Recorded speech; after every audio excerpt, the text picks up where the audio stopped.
All right, welcome to day 75 of the build. It seems like this little project is taking a really long time, but I'm having fun with it. I'm having a good time with fiddling with every little part and getting everything just to fit just right. I'm having a lot of fun, and I got the time, so it's kind of neat. We're down to kind of the last few steps. Let me show you where we are now. I put like 4 coats of finish on the top, and it's really smooth and beautiful. Feels like a piece of glass, and that's just what I wanted. It's ready to go on.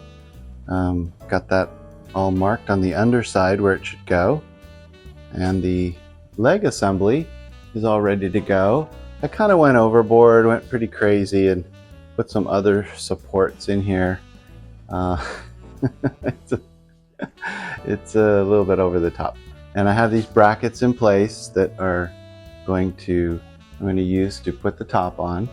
And I haven't decided whether I'm just going to put the top on with these brackets with the 8 screws, or I'm actually going to glue it on, like maybe put some biscuits here and then glue it onto the top. The reason that I'm kind of debating that is because normally you don't want to secure a tabletop to the base like securely, because the tabletop is going to want to move around as it expands and contracts over time. It's going to want to move around, and it can crack the tabletop or crack the base. Something's got to give. But this tabletop is pretty small. I think it's pretty stable. It's coated with so many coats of finish on both sides, so I don't think it's going to absorb or dry out in terms of the water. And that's what really makes it expand and contract, is it's absorbing water, it expands, and then when it dries out, it contracts. But if it's coated with like 4 coats of basically plastic, it's encased, and it's hard for it to change its moisture content any. And so plus it's small, plus this base is pretty small, and then so I think I'm going to put it on there permanently, but I haven't decided yet. We'll cross that bridge when we come to it. Then the next thing is I'm going to make a shelf. So I want the shelf to go kind of like right in here, maybe a third of the, like 2/3, 1/3, and have it right in here. And kind of, I want to make it out of birch and a piece, and just cutouts in the 4 corners, kind of like this guy. So just cut out these 4 sections. It needs to be 11 by 5.5. I have these 2 pieces of birch that are really nice. They're 5.5. So if I just glue these together as is, that's going to be 11. If I cut them to length at 15.5 first, then I can just put them together, and I will be done with it. I'm just kind of trying to decide which side I want up. This is such a pretty piece of wood. I think maybe this up, and maybe like I had it like that. And I'll see like which sides fit together really nicely too. But I need to peel off those stickers and then cut them to length and glue it up. Let's get going. I spent a little bit of time looking as to like which parts I wanted to cut off, because they would have like a little defect on the end, and which sides I thought were really good, and the grain and which I wanted to be the top, which would fit together. So I spent like 5 minutes kind of like looking at these 2 pieces, kind of seeing how they wanted to go together. You can sense their aura and feel how they want to be joined in holy matrimony forever and ever, time immemorial.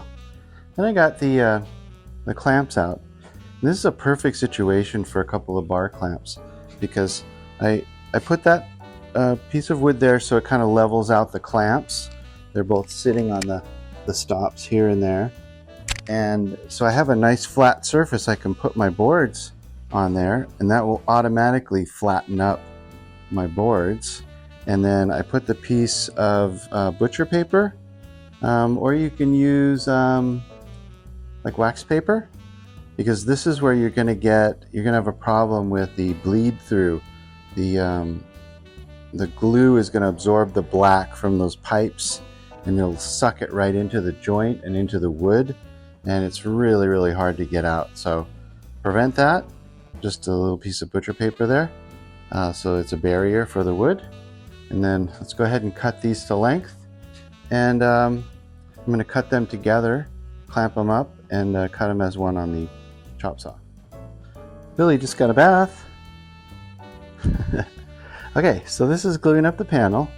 It's pretty close to 11 by 15.5, and I had the 2 bar clamps on the bottom, and then I like to put a couple other clamps on the top the opposite way, and it kind of tends to pull it. So with just the bar clamps, it'll kind of bow up in the middle, and then the quick grip clamps will apply a pulling force, and it'll tend to push it down in the middle. So it kind of balance out, so hopefully we'll get a flat panel. And that's really about it for today, until that dries, and then we can start working on that piece. I unclamped my shelf section. This looks pretty good. It's a little bit off right here, and then I'm going to cut it a little bit to length. It's not quite 11 inches wide.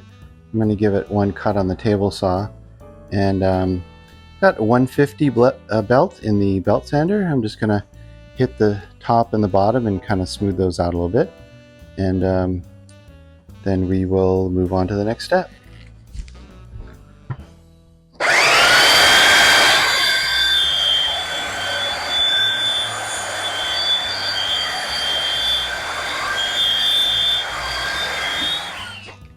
Using a belt sander for me is kind of one of those things that looks really easy, but it's actually kind of not. It removes so much material so quickly that you really have to be careful to keep it moving all over. You have to move it all over the piece. So it's kind of one of those counterintuitive steps that looks like, oh, I just run the belt sander, but it's so easy to get it like pivoted off, and then you dig a deep groove in there. It's actually pretty difficult to get a good piece with a belt sander. So that being the case, what I like to do is just use the belt sander to remove the bulk of the material, and then I'm going to come back later and I'll actually use the quarter sheet oscillating sander to kind of really get my last finish that I need, but it really smoothed these out nicely. The last few days I've been making quite a bit of progress. Not really working a lot, but moving the project along. It's just kind of a process of putting coats of finish on it, and then sanding and putting coats of finish. I usually like to let it dry a whole night, overnight. So I do one coat and then let it dry overnight, and I want to put 3 or 4 coats on each side, and I can only do one side at a time because I can't turn it over when it's wet. So it's kind of a long process. I come out here for 5 minutes, put a coat on there, and then I'm kind of done with this project for the day, and I move on. So I'm sure there's a lot faster way to do it, but that's the way I do it. I'm not in that big of a hurry, and I like to take my time and make sure it's right. I think it's really coming out nice. I don't know if you can tell, but I'm putting probably one of the last coats. I think that's the 3rd coat, but I might go one more. I ran out of the Varathane stain and poly, and I couldn't find it. I don't know whether they don't make it or not anymore. So I went to Home Depot and I got some Behr, and I think it's kind of the same product. It's classic oak and gloss, and it kind of looks the same and works the same. So I don't know whether they sold the product line from Varathane to Behr, but it's a pretty good product, so it's working good. It's okay. Some of the steps that I did to complete ready this for assembly is I drilled 4 holes in the corners here to match the outside radius of the feet, of the legs, I guess I should say, with the inside radius of this. Then I used my jigsaw to cut it out. No rocket science there. Oh, and then I put a little bevel around the edge just to add a little bit of detail. So next step is to go ahead and assemble it. The legs are painted, so I'm not sure whether I can glue to painted legs, but I'm going to give it a try. And I'll put some glue, put this in place, clamp it, And then I think I'm going to drill a hole in like 4 holes, put a screw into this one, and then plug it with a wooden plug, sand it, and paint the leg again white. So I think that should make it pretty good. I'll assemble the shelf that way. I'll put the top on the leg assembly, and then we'll be done. So should be getting this project completed very quickly.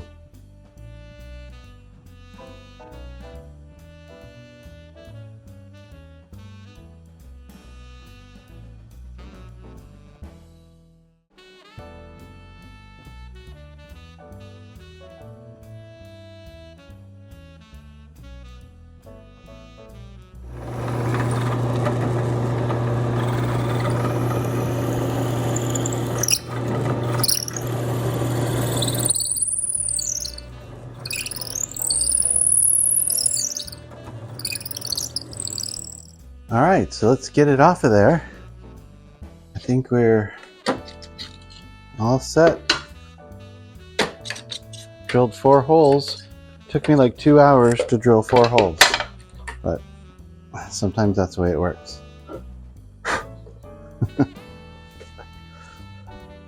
Yeah, this setup wasn't the first iteration of this.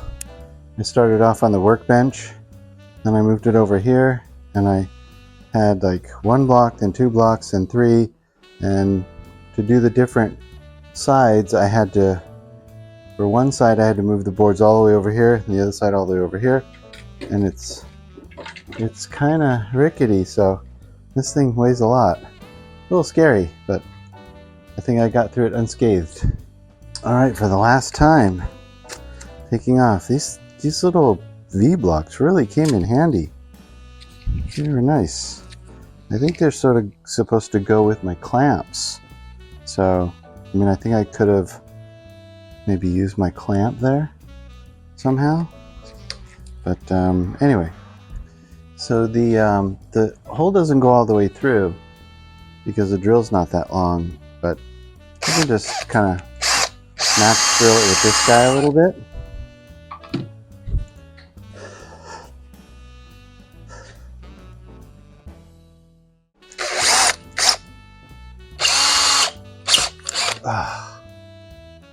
Didn't want to do that. Trying not to do that. Oh well. You know. All right, so at some point in this project, I'm going to be able to put this shelf on for the last time. I have put it on quite a few times. Man, it's hot today. Whew. And humid. Been drinking so much lemonade. Floating. Okay, so I made like a little mark somewhere on here. Here. 2 little tick marks right there that line up with 2 little tick marks over here. Let me show you. So if you can see, these 2 little tick marks, kind of not visible very much. Then I have the same kind of 2 little marks right there. And we're just going to put this right in here. So the idea is I'm going to put this in place and kind of mark where the holes go in there, take it back off, and then drill them a little bit deeper. And then I think I'm ready for some glue and screws. And then what I'm going to do is, like these holes out here, I'm going to drill these bigger and put some plugs in there and maybe sand it. I think it should be pretty nice once I'm done. Obviously we're going to have to do some painting. That's okay.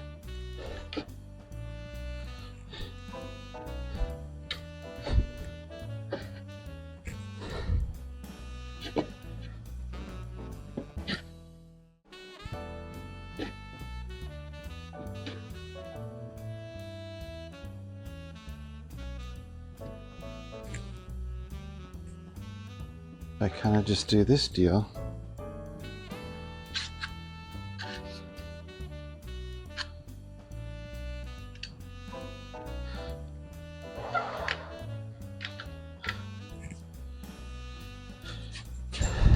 Just so I make sure I've got the shelf all the way seated into the corner.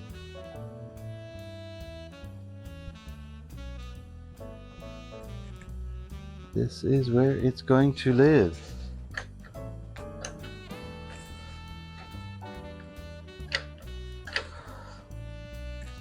This all meets there really nicely. Okay, so let's just touch those holes a bit and then we'll know where they go.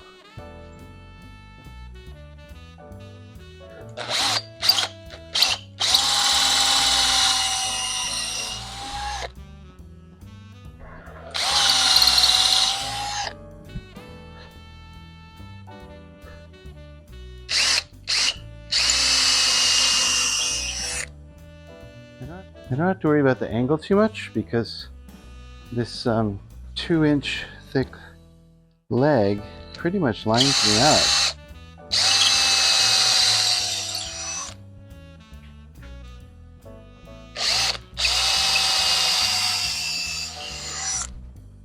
Okay.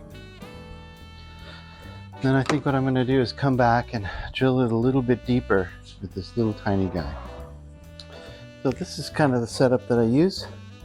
Just put a 45 here and make sure that the screw is going to kind of continue at a 45-degree angle.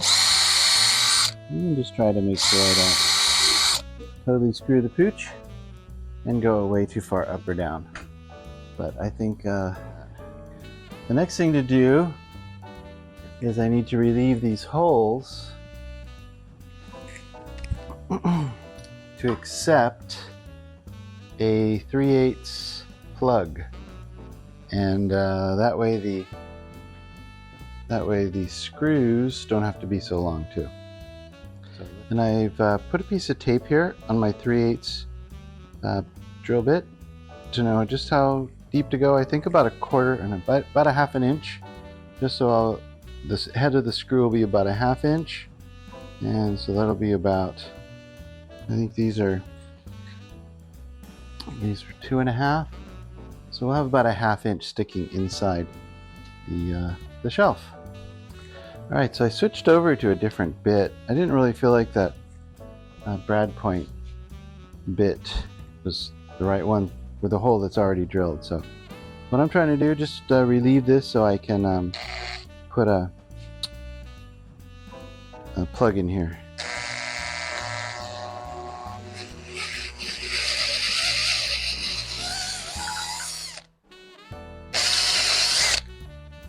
Right on.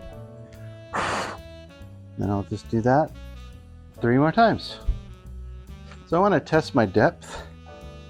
These are the screws I'm going to use and make sure that they're going to stick out enough.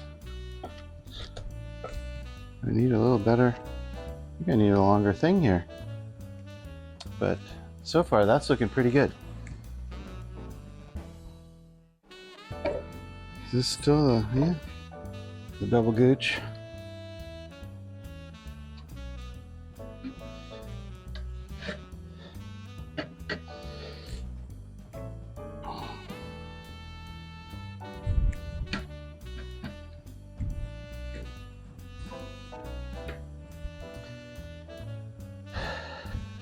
Probably overkill, but I think I'm going to glue it too.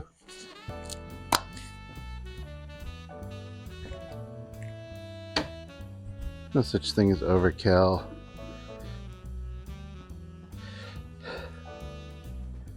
My middle name is Overkill.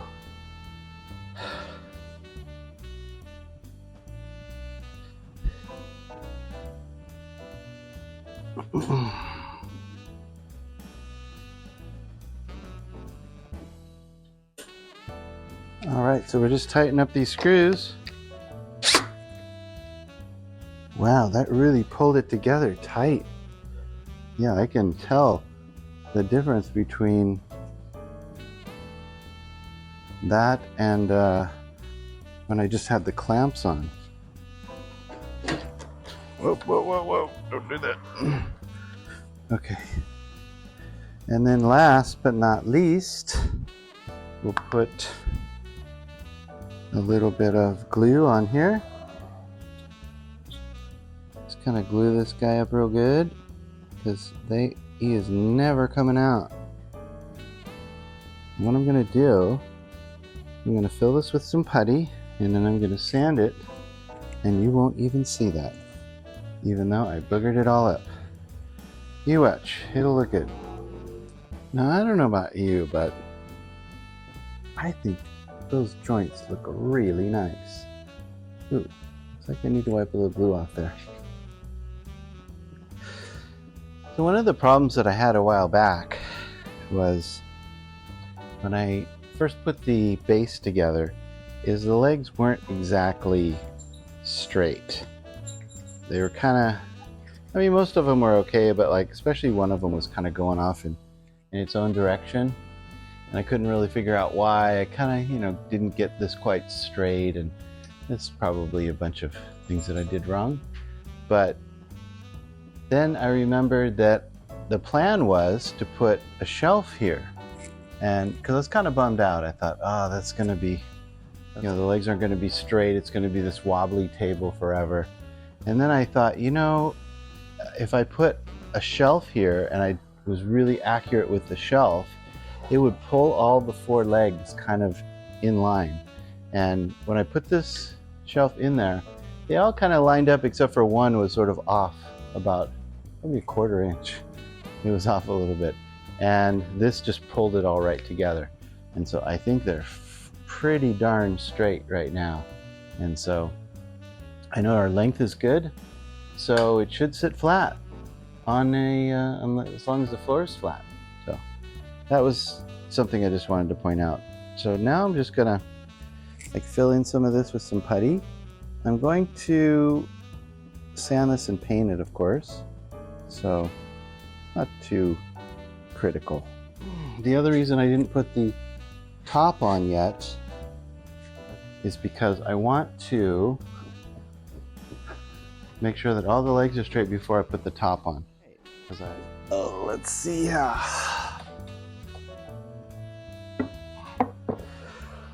So I have 4 brackets right here, and I mark them, and I'm going to pre-drill, and then I will attach the top, and then we will be done.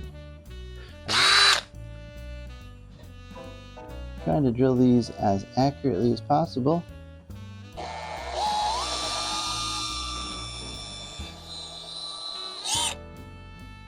Makes life really easy.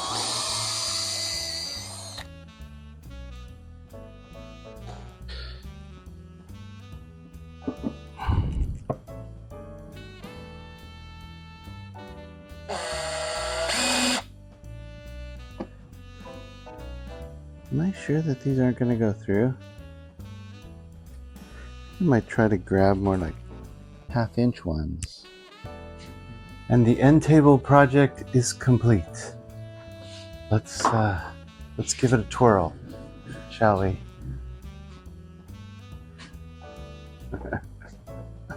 I'm pretty happy with the results. I really like the way it came out. Did some touch-up paint, and that's the results. Let's give you a closer look.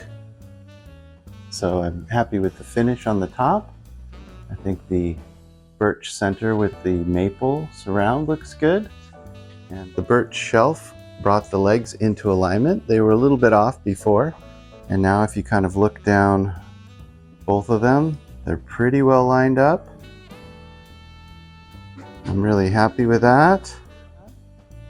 Did have to paint quite a few times. That cheap paint that I bought took about 4 or 5 coats to actually cover. But the new finish that I bought, the Behr Stain and Poly, worked out really good. And I'm very happy with the results. So ready to place it in its place by the couch in the living room. So this was a really fun project. I hope you had fun watching it. I learned a lot. There were a lot of little technical things that I had to figure out, which I like doing that. And I think we figured them out and learned a lot and had a great result. So anyway, thank you for watching Scott's Garage, and we'll see you next time. Thanks. Bye-bye.